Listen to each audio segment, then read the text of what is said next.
주님이 승천하시고 이 땅에 더 이상 계시지는 않았지만 제자들은 나아가서 두루 십자가와 부활을 전파하기 시작했습니다. 적어도 마가복음의 독자들이 이 사실만큼은 꼭 기억하고 그리고 이처럼 살아가기를 소망하는 마음으로 마가복음을 이 19절과 20절의 말씀으로 마무리하고 있는 것입니다. 2000년 전의 제자들 그리고 사도들뿐만이 아니라 오늘을 살아가는 우리들도 십자가와 부활에 증인된 사명을 감당해야 합니다. 감당할 수 있습니다. 여러분, 우리는 해마다 반복적으로 부활절을 지키고 있습니다. 우리 성도들에게는 정말로 당연하고 익숙한 절기입니다. 그런데 생각해 보시기를 바랍니다. 성찬식처럼 예수님께서 따로 구별해서 부활절을 지키라고 하셨던 것은 아닙니다. 그런데 왜 우리는 부활절을 지키고 있을까요? 성찬식을 지키는 것은 말씀에 순종하는 것이니까 당연한데 우리가 따로 부활절을 구별해서 지키는 것이 가능한 것일까요? 부활절을 지켜야 할까요? 사실 우리가 지키고 있는 교회의 절기라고 하는 것은 그 자체로 결코 절대적인 것은 아닙니다. 다시 말하면 이날을 안 지킨다고 문제가 될까요? 부활절을 안 지키면 우리에게 큰 사단이 날까요? 하나님께서 진노하시거나 심판하실까요? 그것은 아닙니다. 또 절기를 좀 더 잘 지킨다고 해서 하나님께서 특별히 더 기뻐하시는 것도 아닐 것입니다. 누가복음 11장 42절에 보면 예수님께서 바리새인들을 향하여 하신 말씀이 기록되어 있습니다. 같이 한번 읽어보겠습니다. 시작.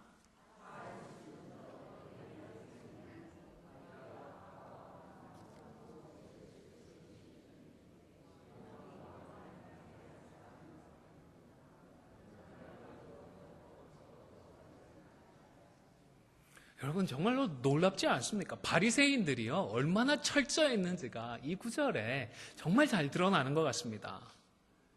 바리새인들이 얼마나 철저한지 예수님께서 그 예로서 11조를 언급하셨는데 바리새인들의 삶을 보면 그냥 일반적인 수입의 11조만 드렸던 것이 아니라 박하와 운양과 모든 채소의 11조까지 드렸다고 했습니다. 집에서 직접 키우고 있는 야채들, 향신료들의 11조까지 하나님 앞에 드렸다는 것입니다. 우리로 하면 하나님께 매달 11조를 드리면서 텃밭에서 키우는 상추의 11조, 깻잎의 11조, 고추와 마늘의 11조까지 다 구별해서 정성껏 하나님께 드렸던 것입니다. 예수님께서 비판은 하셨지만 철저한 그 삶만 보면 인정을 해주셨습니다. 그래서 뭐라고 하셨죠? 저것도 버리지 말아야 한다. 둘 다 하라고 말씀을 하시는 것입니다. 그런데 바리새인들의 경우 문제는 무엇이었죠? 철저하게 지키고는 있었는데 중요한 것이 빠져 있었던 것입니다. 공의와 하나님에 대한 사랑이 빠져 있었습니다. 그러니까 단순히 철저한 것, 철저하게 지키는 것만으로는 하나님을 기쁘시게 하지 못하는 것입니다. 우리도 해마다 철저하게 절기를 지켜오고 있습니다. 고난주간에는 새벽 기도에도 평소보다 더 많이 모이십니다. 예수님께서 운명하셨던 그 금요일 저녁에는 따로 모여서 또 기도회로 갔습니다. 부활주일 새벽에는 새벽 시간에도 같이 모여서 우리가 함께 예배를 드리고 부활주일 오전에도 따로 부활주일 예배로 구별하여 드리고 있습니다. 사실 목사인 저도 1년 중에 고난주간 부활주일이 제일 바쁩니다. 평소보다 설교에 준비해야 될 양도 훨씬 많아지고요. 여러 가지로 힘이 들고 시간에도 쫓기게 되는데 우리 성도들도 못지않게 바쁘시고 힘드시잖아요. 정말 대단하신 것 같습니다. 한 주간 수고 많으셨습니다. 감사합니다. 그런데 우리가 조심해야 할 것은 이 모든 것에 하나님에 대한 사랑이 없으면 아무것도 아니다 하는 것입니다. 열심히 대단하고요, 열정이 엄청나더라도 우리를 위해서 십자가를 지시고 사망과 어둠의 권세를 깨뜨리셨을 뿐만 아니라 지금도 하늘 보좌 우편에서 우리를 지켜보시고 중보해 주시는 그 예수님을 내가 사랑하지 않으면, 우리가 사랑하지 않으면, 이 사랑의 마음이 없으면 부활절이 아니라 부활절에 할례비를 지킨다고 해도 아무런 소용이 없는 것입니다. 사실 절기라고 하는 것은 하나님을 위한 날만은 아닙니다. 당연히 기념하는 의미가 있기는 합니다. 하나님께서 기념하라고 직접 제정해 놓으시지는 않으셨지만 십자가를 지시고 부활하신 주님을 기념하는 것은 분명한 의의가 있습니다. 그런데 이것보다 훨씬 더 중요한 것은 해마다 우리가 절기를 반복적으로 지키는 정말 중요한 이유는 반복적으로 성도들을 교육할 수 있다라는 점입니다. 이것이 바로 교회가 지키는 절기의 주된 목적입니다. 십자가와 부활이 무엇인지, 그 의미가 무엇인지 우리가 반복해서 배우는 것입니다. 그리고 그러한 말씀 앞에서 시간이 지나면 우리가 금세 잊어버리고 우리의 마음이 무뎌지기 때문에 해마다 그 마음을 다시금 점검하고 돌아보고 새롭게 가다듬고 다시금 결단을 하자는 것입니다. 사실 신약 성경을 보면 초대교회가 따로 부활절을 지키지는 않았던 것 같습니다. 부활을 기억하며 모이기는 했지만 1년에 한 번 부활주의를 따로 지키지는 않았던 것입니다. 심지어 신약 성경을 보면 부활절이라고 하는 단어조차 사용되지 않았습니다. 교회 역사를 거슬러 올라가면 첫 번째 부활이 있었던 그때로부터 약 300년이 지난 주후 325년에 니케아 공의회 때 춘분 이후 만월 다음에 오는 첫 번째 주일을 부활절로 지키기로 결정을 했습니다. 다시 말씀드리지만 예수님의 말씀이라서 부활절을 순종하는 마음으로 지키는 것이 아니라 성찬식과는 달리 부활절이나 기타 다른 절기는 결코 절대적인 것은 아닌 것입니다. 그렇다면 이렇게 공교회적이고 다시 말해서 교회 전체의 결정을 통해서 교회들이 따로 부활절을 지킬 수 있느냐, 지켜도 괜찮으냐 하는 이 점이 의문이 될 수가 있을 것입니다. 먼저 답부터 말씀을 드리면 성경을 통해서 명확하게 명령이 되거나 혹은 금지된 것은 우리가 그대로 순종을 해야 합니다. 그러나 그 외의 사안에 대해서는 교회적으로 결정을 해서 얼마든지 나름대로 지켜나갈 수가 있는 것입니다. 예수님께서 부활절을 지키면 안 된다라고 말씀을 하셨나요? 그러지를 않았으니까 우리가 얼마든지 교회적으로 결정을 해서 부활절을 지킬 수가 있는 것입니다. 사도행전 1장에서 제자들은 죽은 가룟 유다를 대신할 사람을 뽑았습니다. 하나님께서 나타나셔서 그 결혼을 보충해라 말씀을 해주셨나요? 아니었습니다. 제자들이 시편 말씀을 묵상하면서 한 사람을 보충해야겠다 결정을 했던 것입니다.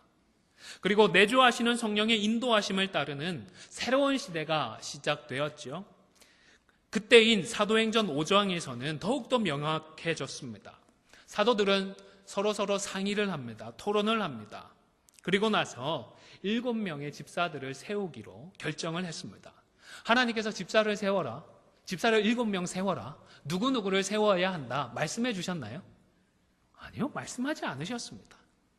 사도들이 모여서, 교회가 모여서 같이 회의를 하고 거기에 따라서 7명의 집사들을 세웠던 것입니다. 선택했던 것입니다.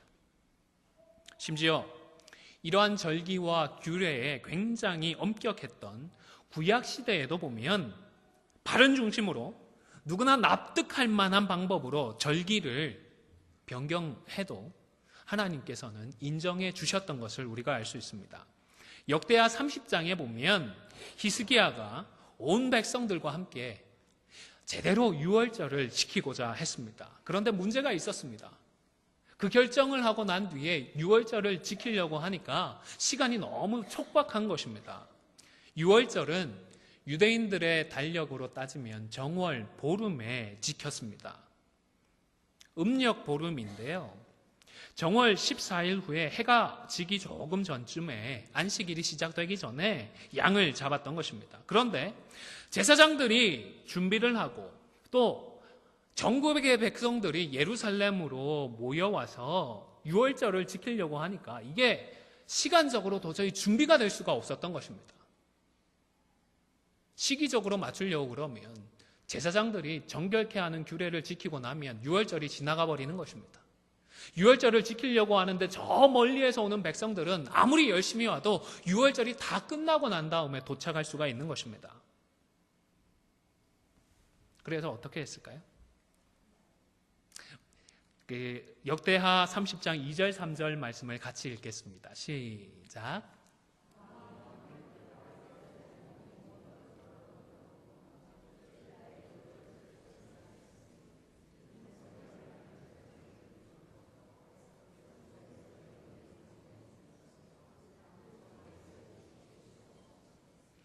네, 2절에 보면 6월절을 언제 지켰다고요? 한 달 뒤에 지켰습니다. 정월 보름에 지켜야 하는데 2월 보름에 지키기로 결정을 했던 것입니다. 하나님께서 한 달 뒤에 하라고 하셨나요? 아닙니다. 하나님께서는 원래 정월 보름에 지키라고 하셨는데 감히 왕이라고 하지만 감히 히스기야 왕이 한 달 뒤로 옮겨 버렸던 것입니다. 그래서 하나님께서 어떻게 하셨을까요? 괘씸죄를 적용하셨을까요? 진노하셨을까요? 심판하셨을까요? 싫어하지 않으셨던 것 같습니다. 진노하지 않으셨습니다. 오히려 놀랍게도 은혜를 더해 주셨습니다. 원래는 6월절 다음 날부터 7일 동안 무교절을 지켜야 하는데 하나님께서 백성들에게 얼마나 은혜를 주셨든지 이스라엘 백성들은 8일을 이미 절기로 지켰는데 거기에다가 7일을 더했습니다. 23절의 말씀도 함께 읽겠습니다. 시작.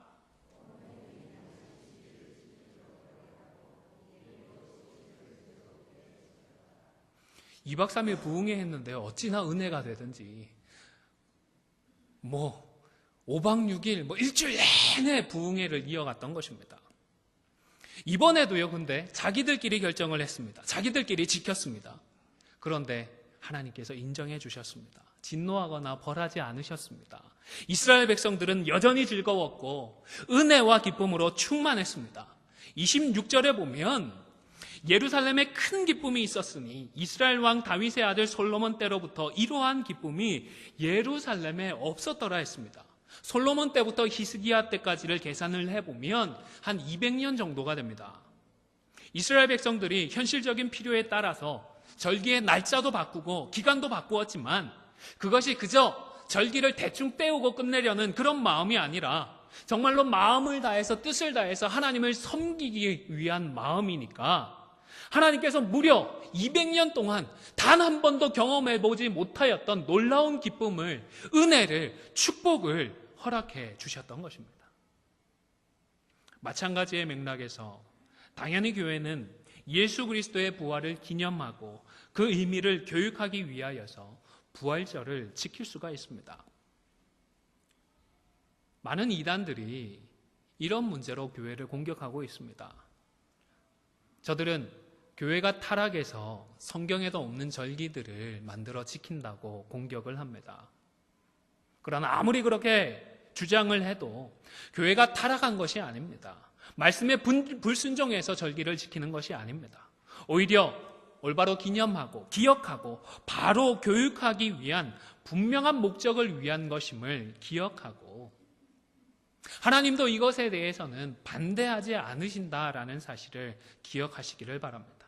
그러나 다시 말씀드리지만 이 절기가 결코 특별한 날이거나 정확한 날이라는 것은 결코 아닙니다. 성탄절 그날에 12월 25일에 예수님 태어나신 것 아니고요. 오늘날 우리가 지키는 이 부활절에 예수님께서 부활하신 것도 아닙니다. 변경할 수 없는 절대적인 날은 아니라는 것입니다.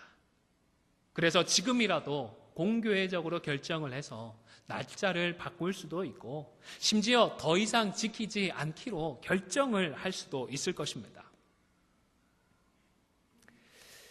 그래서 저는 우리 성도들이 부활절에 해당하는 이 영어 단어인 이스터라는 이 단어는 사용하지 않는 것이 좋지 않나 생각을 합니다. 우리 한국교회가 부활절이라고 하는 용어를 사용하는 것이 얼마나 감사한지 모릅니다. 한자로 보면 다시 부자에 살다 활자입니다. 무엇을 기념하는 것이죠? 의미가 명확하지 않습니까? 예수님께서 다시 살아나신 것을 기념하는 것입니다. 그러면 영어에서 이스터는 그 의미나 뜻이 무엇일까요? 우리 한글 성경에도 부활절이라는 단어 자체는 없다 말씀을 드렸습니다. 영어 성경에도 보면 딱 한 성경을 제외하고는 이스터라고 하는 단어가 없습니다. 단지 킹 제임스 번역에만 이 이스터라고 하는 단어가 나타나고 있는데요. 사도행전 12장 4절에 그렇게 나타나 있습니다. 이스터라고 번역을 해두었는데 이 번역이 다소 문제가 있습니다. 원어 성경을 보면 부활절이 아니라 유월절이기 때문입니다. 그래서 다른 영어 성경들은 다 패스오버라고 유월절로 번역을 해두고 있는데 왜 킹 제임스 번역만 굳이 이스터라고 번역을 해놓았는지 모를 일입니다. 뿐만 아니라 이 단어의 기원도 추적을 해보면 사실은 좀 이교적입니다. 영어와 독일어를 사용하는 교회들이 이 단어를 사용하고 있는데 이 단어가 고대부터 풍요와 다산을 기원하면서 섬겨왔던 이방인들이 섬겼던 봄의 여신에서 기원한 단어입니다. 그리고 더 거슬러 올라가면 하나님께서 멸하라고 하셨던 가나안의 여신 아스타롯과도 연결이 되는 단어입니다. 물론 복음이라고 하는 것이 각 나라로 들어가게 되면 토착화의 과정을 겪으면서 단어를 차용하는 경우들이 있습니다. 우리 한국교회가 성경을 통하여서 자신을 알려주시는 그분을 어떻게 부르고 있죠? 우리는 모르시지 않으시잖아요. 우리는 성경에 있는 그분을 누구라고 고백을 하죠? 주님도 있고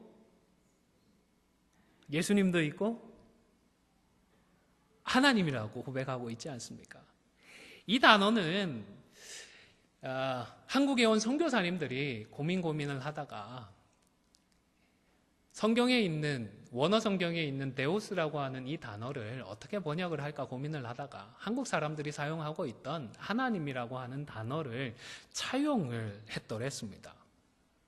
이런 면에서는 이스터나 하나님이나 같은 맥락이기는 한데 차이가 있다면 이 단어는 이 이스터라고 하는 단어는 성경에 있는 우상과 좀 연결이 되어 있다라는 점이 차이가 있습니다. 사용하는 용어가 그 자체로 절대적인 것은 아니지만 굳이 성경에 나타난 우상과 연결된 단어까지 우리가 사용할 필요는 없을 것입니다. 이 문제와 관련해서 우상의 제물에 대해 교훈하는 고린도전서 8장의 말씀을 우리가 좀 기억하면 도움이 될 것 같습니다. 바울은 우상도 그리고 우상의 제물을 먹는 것도 사실은 아무것도 아니다. 별일 아니다. 라는 사실을 잘 알았습니다.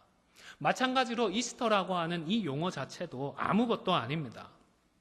그러나 그럼에도 불구하고 지식이라고 하는 것이 우리의 마음을 교만하게 만들 수가 있습니다. 그래서 바울은 지식이 아니라 사랑이 필요하다, 덕이 필요하다 말씀을 했습니다.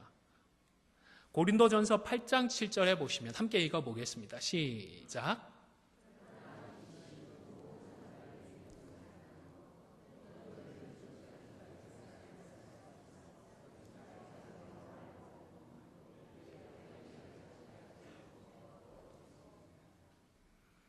무엇을 염려했는지 아시겠죠? 우상에 대한 습관과 우상의 제물로 알고 먹는 사람들의 그 양심이 약하여지고 더러워지는 것을 염려했던 것입니다. 우상의 제물을 먹는 것, 이런 것들은 아무것도 아니지만 약한 양심을 상하게 하는 것은 흡사 그리스도께 죄를 짓는 것과 마찬가지라는 것입니다. 그래서 형제를 실족하게 할 바에야 차라리 나는 고기 자체를 먹지 않겠다라고까지 선언을 했습니다. 그러므로 만일 음식이 내 형제를 실족하게 한다면 나는 영원히 고기를 먹지 아니하여 내 형제를 실족하지 않게 하리라. 이런 맥락에서 우리가 비록 영어를 사용하는 나라에 살고는 있지만 굳이 이스터라고 하는 이 단어까지 따라 사용할 필요는 없을 것 같습니다. 우리끼리는 분명한 뜻을 가진 부활절이라고 하는 용어를 사용을 하거나 아니면 대안적으로 분명한 그 의미를 가진 영어 단어를 사용하는 것이 덕이 될 것입니다. 아마 지난 한 주간 고난주간을 보내고 또 오늘 부활주의를 맞이하면서 개인적으로도 말씀을 묵상하고 기도하셨을 것이고 또 교회적으로도 함께하며 십자가와 부활의 의미를 되새겼을 줄로 압니다. 사랑하는 성도 여러분, 오늘 본문의 말씀처럼 이제는 우리가 묵상했던 그 말씀, 우리가 받았던 그 말씀을 붙들고 십자가와 부활을 전파하는 그 자리로 이제는 나아갈 수 있기를 주님의 이름으로 간절히 축원을 드립니다. 2000년 전에 제자들이 예수님을 목격했을 때에, 부활하신 예수님을 만났을 때에 역사가 일어나지 않았습니다. 부활에 대한 소식을 들었을 때에 놀라운 일들이 일어나지 않았습니다. 언제였습니까? 나아가서 십자가의 복음을 두루 전파할 때에 그들의 삶 가운데에 놀라운 일들이 일어났습니다. 이때에 이미 승천하셨던 주님께서 함께 해주셨습니다. 부활하신 몸이라서 더 이상 시간과 공간의 제약을 받지 않으시니까 말씀을 붙들고 수고하는 자들을 바라보시면서 필요할 때마다 성도들 곁에 계시며 성도들을 도와주셨던 것입니다. 그냥 곁에만 계셔도 황송하고 감사할 따름인데 직접 역사해 주셨다라고 기록을 합니다. 따르는 표적들을 주셔서 십자가와 부활의 말씀이 참되다라는 사실을 확신하게 증언해 주셨던 것입니다. 사랑하는 성도 여러분, 나를 위한 십자가이고 우리를 위한 영광의 부활이라는 사실을 배우고 감사하고 기뻐하는 것 참 귀한 일입니다. 그러나 이것으로 결코 충분하지 않습니다. 이 정도로 말씀의 열매가 맺히지 않고 그저 안다고 해서 나의 심령이 변하거나 내 가정이 변하거나 우리 교회가 새로워지지 않습니다. 우리가 나가서 두루 전파할 때에 주님께서 함께 해주신다라는 사실을 잊지 마시기를 바랍니다. 말씀을 듣는 것 참 귀한 일입니다. 은혜 받는 것 정말 소중한 일입니다. 복된 일입니다. 다 압니다. 예배 중에 은혜를 받아서 일주일에 하루가 아니라 매일같이 모여서 우리가 또 은혜를 받는다면 얼마나 좋겠습니까? 그런데 우리는 이미 십자가를 경험했습니다. 이미 중생한 우리에게는 그저 그 자리에만 앉아서 계속해서 은혜를 받는 것이 중요한 것이 아니라 나아가서 두루 복음을 전파하는 것이 더 중요한 것입니다. 말씀을 배우고 아는 것보다 이미 배워 알고 있는 그 말씀을 행하는 것이야말로 절대적으로 중요한 것입니다. 여러분 이미 잘 아시잖아요. 부활주간에, 고난주간에 우리가 교회에서 제공하는 순서지만 보더라도, 순서지의 본문이 어딘지만 보더라도 오늘은 이런 설교가 있겠구나 예측을 하시잖아요. 오늘 주보 보시고 본문 보시면서 제목 보시면서 이 목사 어떤 설교를 하겠구나 어느 정도 예상하셨잖아요. 그럼에도 불구하고 우리가 해마다 이 부활절을 지키는 이유는, 이 부활에 대한 말씀을 같이 상고하는 이유는 몰라서가 아니지, 우리가 나가서 전파하지 못하기 때문입니다. 결단을 하고 열심을 내다가도 시간이 지나면 마음이 식어버리고요, 또 적당하게 타협을 해버리는 게 우리들이기 때문입니다. 사랑하는 성도 여러분, 이 시간 명심하시고 다시 결단하시기를 바랍니다. 앉아 있는 것이 아니라 나아가야 합니다. 알고 배우는 데서 그치는 것이 아니라 나아가서 두루 전파해야 합니다. 할 수 있습니다. 해야 합니다. 아무쪼록 이 은혜 넘치는 부활의 절기에 주님의 십자가와 부활을 나아가서 두루 전파하기로 다시 결단하고 순종하여서 주님께서 우리의 심령에, 저와 여러분의 심령에 함께하여 주시고 우리의 가정과 교회 가운데에 함께 역사해 주시는 그 새로운 은혜를 다 함께 누릴 수 있는 우리 모두가 되시기를 주님의 이름으로 간절히 축원을 드립니다. 우리 함께